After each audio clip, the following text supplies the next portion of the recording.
കുറേ നേരമായി അടുക്കളയിൽ വന്നിട്ട് എന്താ സംഗതി എന്നൊന്നും അറിയില്ല. എന്തായാലും പോയി നോക്കാം. ഹലോ, കുറേ നേരമായല്ലോ സാറോട് വന്നിട്ട്. എന്താ പരിപാടി? സ്പെഷ്യലാണ്. സ്പെഷ്യൽ മന്തി, മുന്താസ് സ്പെഷ്യൽ മന്തി. ഞാൻ ആദ്യമായിട്ട് ഉണ്ടാക്കാണ് കേട്ടോ. ഞാൻ ആദ്യമായിട്ട് ഉണ്ടാക്കാണ്. അപ്പോൾ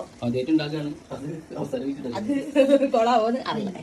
ഞാൻ ഉണ്ടാക്കി നോക്കാം. ഫസ്റ്റ് ടൈമാണ് താത്ത ഉണ്ടാക്കുന്നത് കണ്ടിട്ടുണ്ട്. അപ്പോൾ അവളത് കോപ്പി അടിച്ച് ഉണ്ടാക്കി നോക്കുകയാണ്. നന്നാവോന്ന് അറിയില്ല, നോക്കാം. ഇത് വലിയ കുഴപ്പമൊന്നുമില്ല. ഇനി ലാസ്റ്റ് എന്താണെന്ന് അറിയില്ല. എന്തായാലും ഞാൻ വെയിറ്റിംഗ് ആണ് ടേസ്റ്റ് ചെയ്യാൻ വേണ്ടിയിട്ട്. കണ്ടിട്ട് നല്ല സ്മെല്ലൊക്കെ വരുന്നുണ്ട്. സ്മെല്ല് മാത്രമേ ഉണ്ടാവുള്ളൂ. ഗൈസ് ഉണ്ടാക്കിയിട്ടുണ്ട് ഗൈസ്. പിന്നെതാ ഈ ചട്നി. ഇപ്പോൾ എന്താ സംഭവം ഒന്നും അറിയില്ല. എന്തായാലും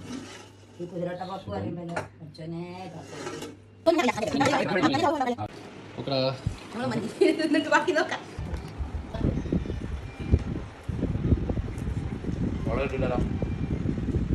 രസം